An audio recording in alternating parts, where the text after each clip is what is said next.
For over a century, the land known as Palestine has been at the center of a struggle that has shaped millions of lives. This region, rich in history and culture, has seen generations of Palestinians face loss, displacement, and the fight to preserve their identity. The names Israel and Palestine carry deep meaning, representing not just territory, but the hopes and heartbreaks of entire peoples. Why has this conflict endured for so long? What makes peace so elusive, despite decades of negotiations and struggle? For Palestinians, this is a story of dispossession, of families forced from their homes, of generations living as refugees, and of a continuing quest for justice and recognition. The land is sacred to three major religions, adding layers of faith and tradition to the conflict.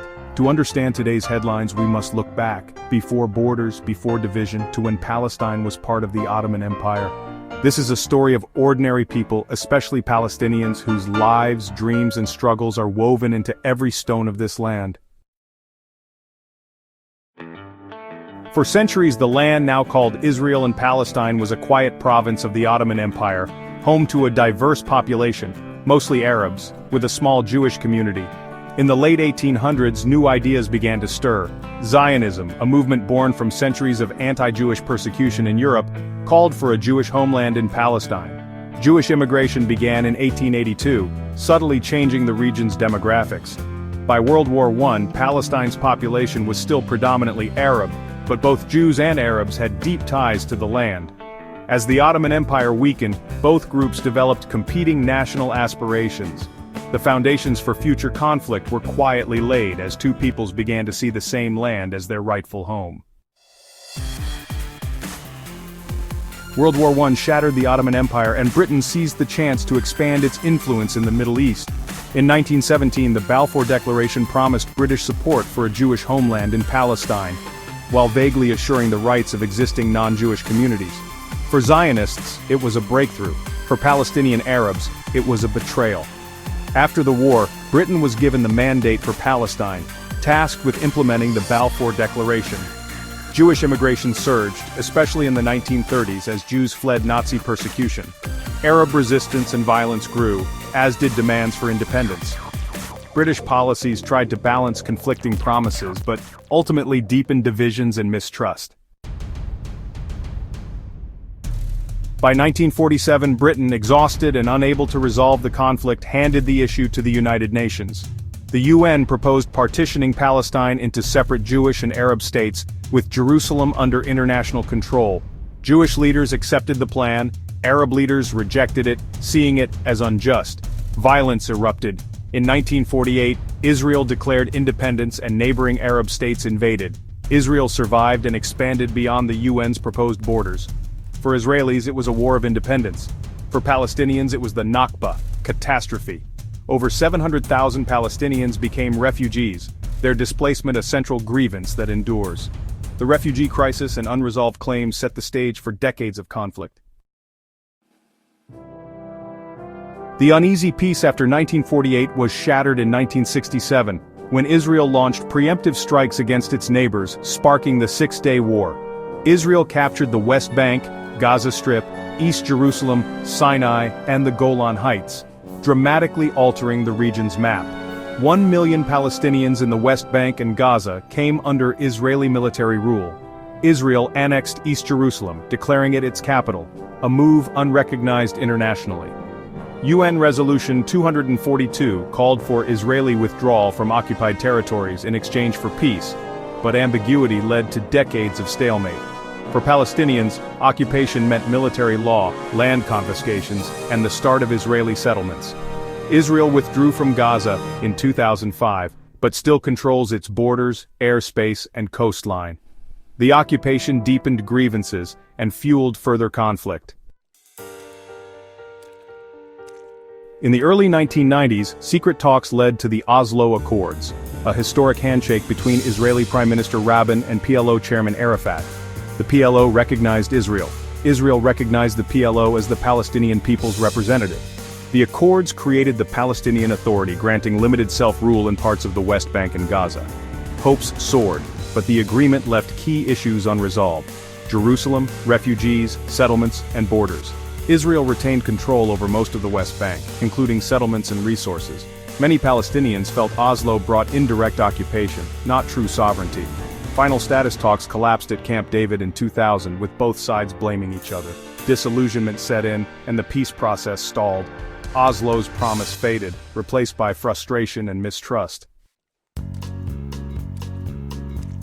The failure of peace talks erupted into the Second Intifada in 2000, sparked by Ariel Sharon's visit to the Al-Aqsa Mosque compound.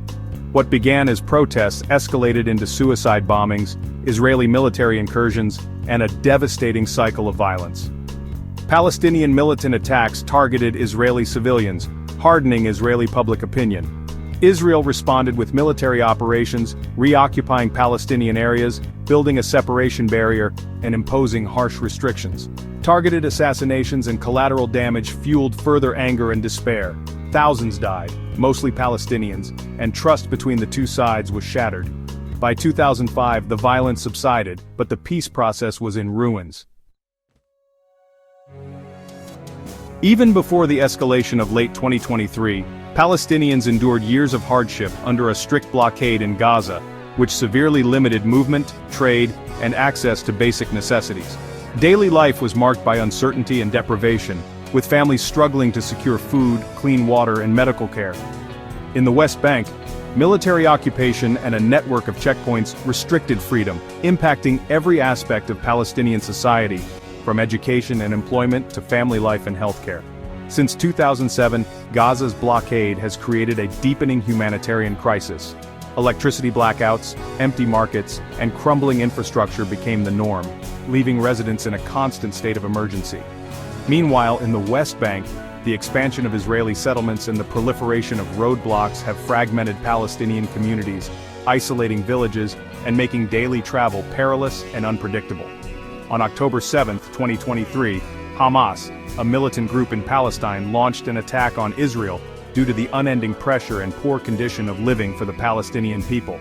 Israel responded with a massive military campaign in Gaza, unleashing relentless airstrikes and ground operations that caused catastrophic destruction across the territory. The toll was staggering.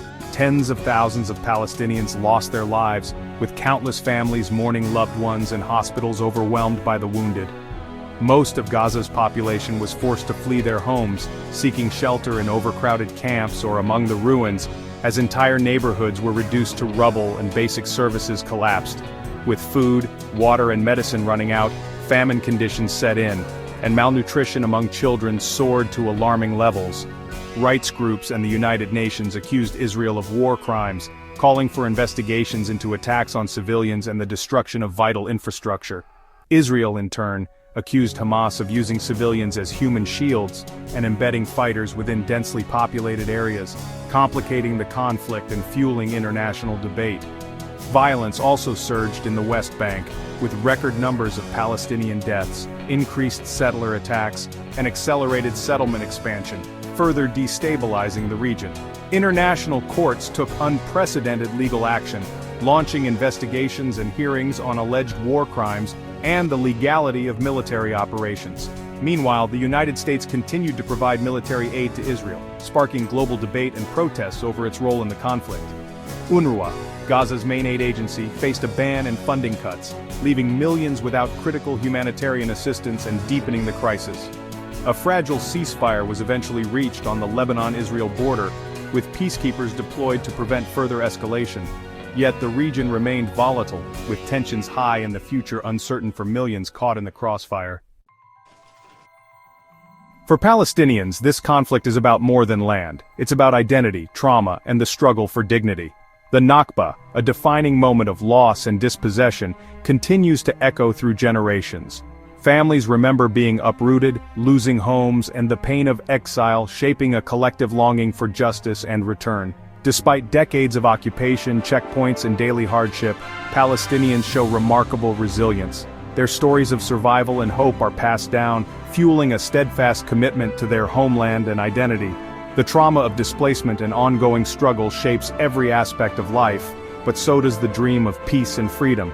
Palestinians continue to aspire for justice, dignity, and the right to live in peace. Their hope endures, rooted in resilience and the belief that a just peace is possible.